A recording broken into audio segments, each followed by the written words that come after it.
Your time and your energy are your resources, which is great news because it means you get to decide how and where you want to both spend them and share them. So today we're going to talk about time and energy boundaries, how to know where yours are, how to set them, and then how to know when they are being violated so you can know when you really need to make sure that you are setting them and making them clear, but in a kind and confident way. But first, if you're new here, welcome to our incredible little corner on the internet. Take a second, introduce yourself in the comment section below. If you're back again, it is always good to have you. Special shout out to my shifters. It is amazing to have you here. Take what you are learning in this talk, bring it to the Shift Society, and let's have more of a conversation about it there. If you haven't already, subscribe to the channel. The button's about right down there. If you get something out of the video, if you could like it, that would be amazing. Either way, my name is Kristina, and I am a registered clinical therapist, a researcher, a coach, and the creator of my membership community, the Shift Society, that you can get more information about in the description below. I help heart-centered humans break through the crap that is holding them back so that they can like themselves and their lives more every day. And not having clear, healthy, and kind boundaries is what can be holding you back in so many areas of your life. Me going from a lack of boundaries to now having clear, kind, confident boundaries is a world of difference. I feel so much different when I teach other people boundaries and really understanding what they are, why they're important, how to know where yours are, and how to set them in ways that people will listen to and respect, with some caveats there, but that's a whole other topic for a whole other day. But really truly showing up with your boundaries in the best way that you can. There's a beautiful quote by Prentice Hemphill that says, "Boundaries are the space between you and I where we can both exist safely." That's a paraphrase, but in essence, that is what boundaries are. They're not about keeping people away. They are not about shutting people out. They are not about you being difficult, rigid, selfish, or unkind. They're about creating safety, connection, and harmony in our relationships with others and with our relationship with ourselves. A lot of our time and energy boundaries are about preserving and protecting our relationship with ourselves, which is why, as opposed to some of the other boundaries we've talked about, physical boundaries and our emotional boundaries, a lot of times those involve another person. Time and energy boundaries do involve others, but they also involve setting those for ourselves to be able to protect our own time and energy, because those are our resources, like I said, to share, and for us to decide how we want to be spending them and sharing them. So let's talk about this and get into boundaries, time and energy boundaries, and what our first sort of thing that we need to do with them are. So when it comes to time and energy, like I said, we all have time, and we all have a certain amount of time, and we all have a certain amount of energy. We can't do it all, or at least we can't do it all at the same time.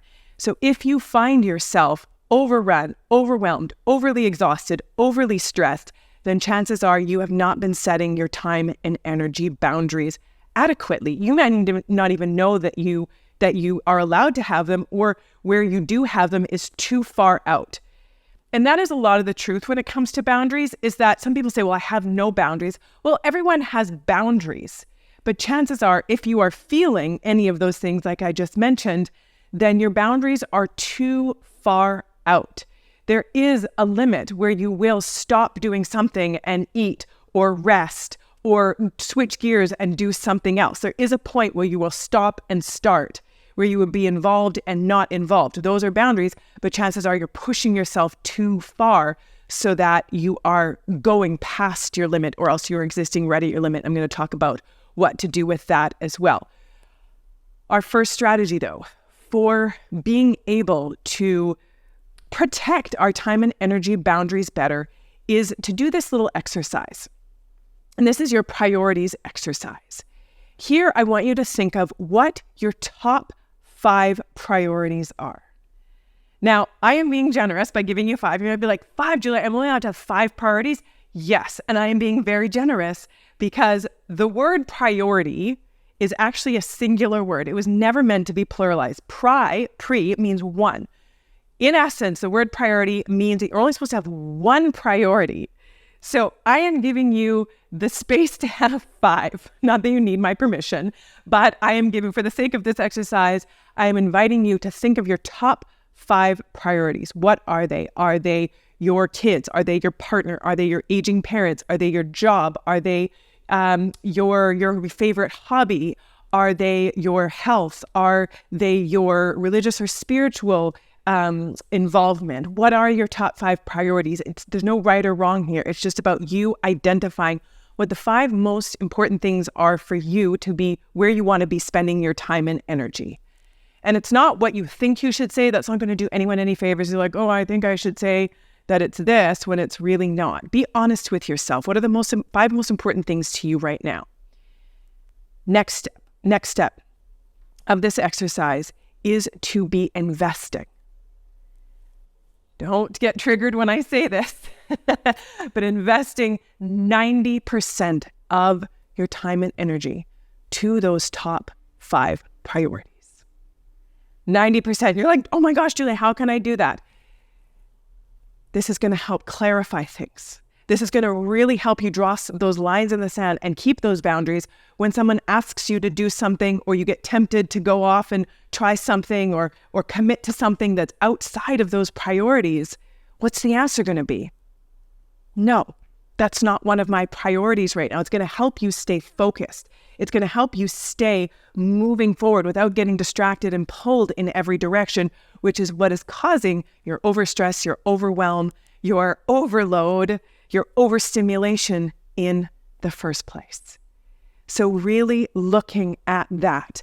And if you need some help with how to say no to things that are outside of those top 5 priorities, I have a free download for you, 25 healthy ways to say no. It's in the description below. You can click on the link and get that access to that immediately.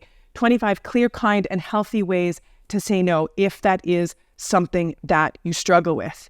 If you don't want to be harsh or abrupt or put people off, so you end up saying yes to things or kind of dancing around stuff or not being clear, and then causing, like I said, all of that extra stress and overwhelm and overstimulation and overload for yourself. Grab that 25 healthy ways to say no. When we don't have those appropriate time and energy boundaries for ourselves, what ends up happening is that we live our lives right at our limits. Maybe this is you. You are running around every day trying to get everything done, going from one thing to the next, trying to fulfill all your commitments, trying to get everything done off your to-do list, trying to keep it all together. And maybe you are. Maybe you are keeping all of those balls up in the air. It feels a little fragile and it feels a little shaky, but you are doing it. And you can do it for a while.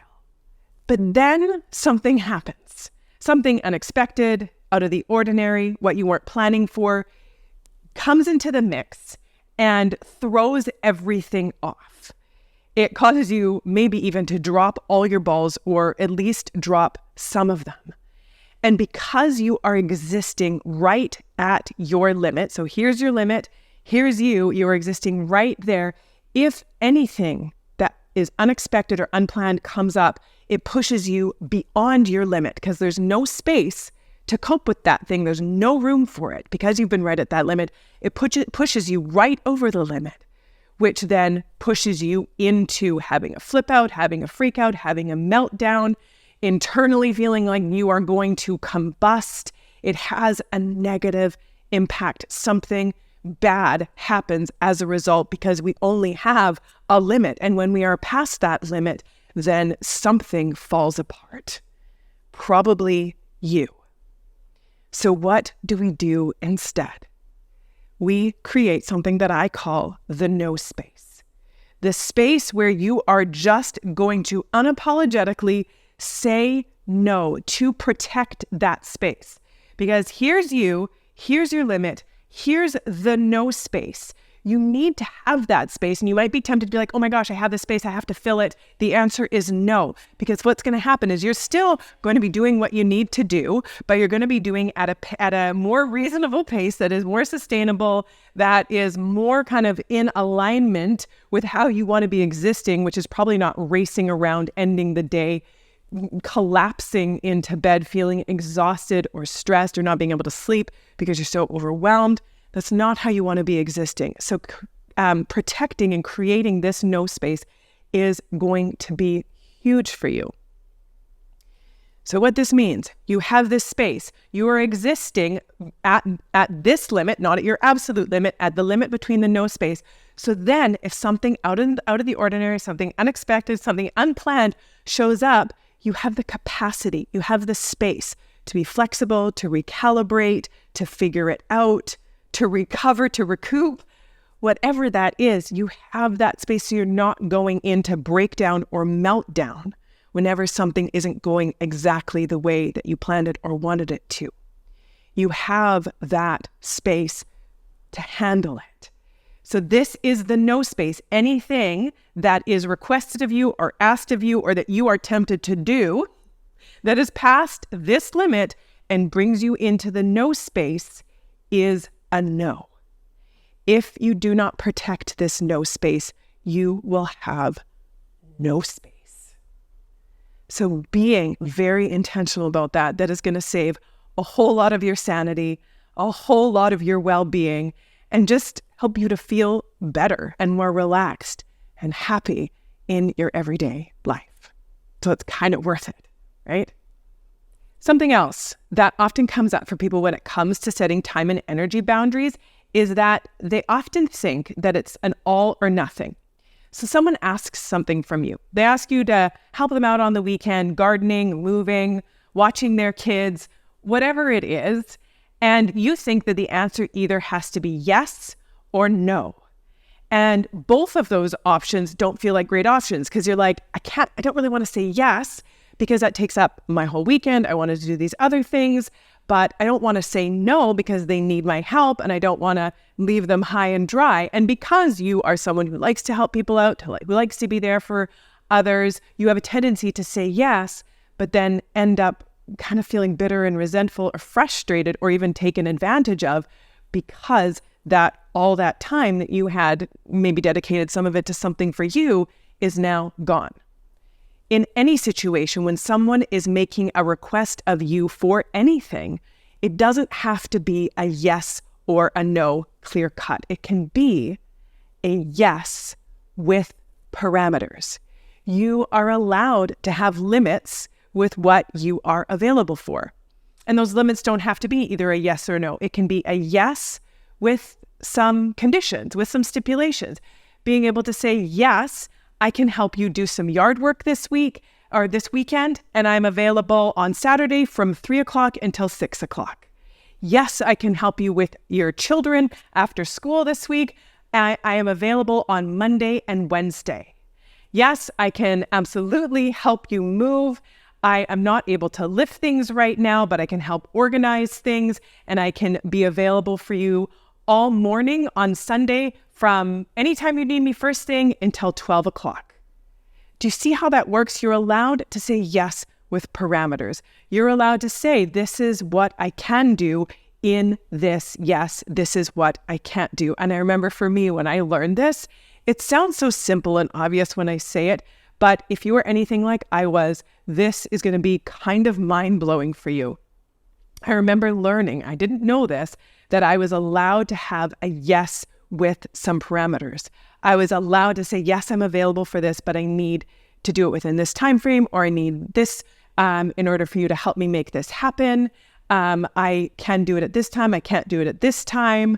I can do it in this way, but I can't do it in this way. Whatever that was, we were allowed to have those. And so I want to invite you to give yourself the space and the permission to be helpful, to be generous, to be kind, to be loving, to show up for people, and to allow yourself to have parameters within that. Now let's talk about what violations of time and energy boundaries can look like. So let's say that you have told someone what your availability is within those parameters. And when the limit to that, so let's say you said you're available until 12 o'clock, and then 12 o'clock rolls around and they try to manipulate you or coerce you or even try to force you to stay longer. Now, it's different if you've had a conversation and agreed to be like, you know what, this is going all right. I can push some other things aside. I am happy to stay longer. And that has been a consensual conversation that you have agreed on. That's different. This is more when you're feeling manipulated into something or even forced into something. Let's say you've agreed to watch your friend or your grown-up child's children while they and their partner go on a date night, and you say, hey, no problem, happy to watch your kids. Could you be back by 10 o'clock or 9 o'clock or 8 o'clock or whatever? And they agree to that. And then you say 8 o'clock and it's 9 o'clock and they still haven't showed up.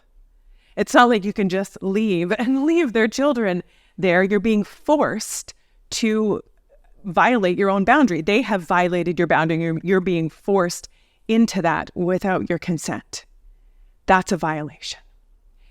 Another example is when someone comes to you and asks you to do something when you said you couldn't, at a time when you said you couldn't, or you told them you were uncomfortable doing something, wouldn't be able to do something, it was beyond your physical capacity. It was very clear that you had said no, and then they come and they ask you to do it anyways. And they're not respecting that, or maybe they're guilting you or pushing you or trying to coerce you into doing it, even though you have clearly stated that you couldn't, that you wouldn't, or that you didn't want to. That's a violation. Another violation is canceling, being canceled on at the last minute because the other person wasn't managing their own time and energy boundaries and they overbooked themselves. They overcommitted themselves. And so you have put aside your time and your space for that person, and then they cancel at the last minute. And that's a disrespecting of the boundary that you've set, the time that you have set aside for them. That's a violation of that. That is a disrespecting of what you have made available or put aside. Now, that being said, totally understandable if someone needs to cancel, something has come up, there's been an emergency, or they're really not feeling well, or, something that was kind of unavoidable. But you know the difference between that person and someone who overbooks themselves, who's a little bit flaky, who's a little bit flighty, and they're just like not managing themselves well. And then you are the one who is suffering for that. You are the one who, I don't want to say punished, that seems too harsh, but you are the one who has the consequence for that, because now that time you have set aside, you could have done something else, but you set that aside for them, and now they have backed out or canceled because they weren't managing their own time and energy very well. And that can have a significantly harmful effect to a relationship. So often in relationships, we want to be close with people who are reliable, who follow through on doing what they say that they're going to do. And we want to be that person as well. We want to be the type of person who is reliable, who is consistent, who doesn't say yes to things and then doesn't manage their time and their resources well, and then ends up backing out, flaking out, or canceling at the last minute. We don't want to be that person. That it isn't necessarily that we're trying to do something to hurt someone else, but it does and it can have a negative impact on the relationship because we are not managing our time and energy boundaries well. So it goes both ways. The next time and energy boundary violation can look like continuing a conversation after someone has said that they do not want to continue the conversation. So maybe it's someone bringing up a topic that you are not comfortable with, that you know is not going to go anywhere good, that you just don't want to discuss for whatever reason. And you have said, I don't want to talk about this anymore. I'm not comfortable talking about this. I don't think it's a good idea to carry on this conversation. It's not going anywhere. Let's end this conversation. Let's take a break. Let's talk about something else, whatever that is. And they keep pushing it. They keep insisting on it. And you have clearly stated that that is not okay with you and that you don't want to do that, but they push it. That is a boundary violation. Now, this one for you, if someone is doing this to you, This one's fairly easy to manage because all you need to do is just commit to not responding. Commit to keeping your boundary and not saying anything, even if they keep trying to push it, even if they keep bringing it up, even if they keep wanting to talk about it, you just don't have the conversation. So you don't say anything. And that is very much going to put an end to the conversation and just turn it into a monologue for them. And you can remove yourself from the room, from the situation, if they continue and you're not okay with that. What else do we want to add to the list? This is not an exhaustive list. This is a few examples, but where do you notice your time and energy boundaries being violated? What are your time and energy boundaries? Do you know what they are? Do you know where they are? Do you know what to say when someone is asking something of you that you don't have the time or the energy for? Or maybe it's not even that you don't have the time and energy for that. It's just not where you want to spend your time and energy. Remember, those are your resources. And so you get to decide where and how you want to spend them and share them. If you don't know how to say no and you struggle with being able to say no in a clear yet kind way, then make sure you get my free download. It's 25 ways to say no. It's free. It's for you. You can grab it. It's right in the description. You can just hit the link there and then you can access that free download. Healthy boundaries in all these different areas of our lives are incredibly important. They not only help to preserve and protect your own mental health and well-being, they also preserve and protect the health of your relationships. In all your relationships, boundaries do not keep people away. They are the clear space in which you and I can exist safely. Make sure you grab that download, 25 ways to say no, and make sure that you are working on setting those healthy boundaries. Your mental health and well-being will thank you for it. It is always good to have you here. If you haven't already, like the video if you got something out of it. That would be amazing. Let me know what connected with you. And until next time, take good care.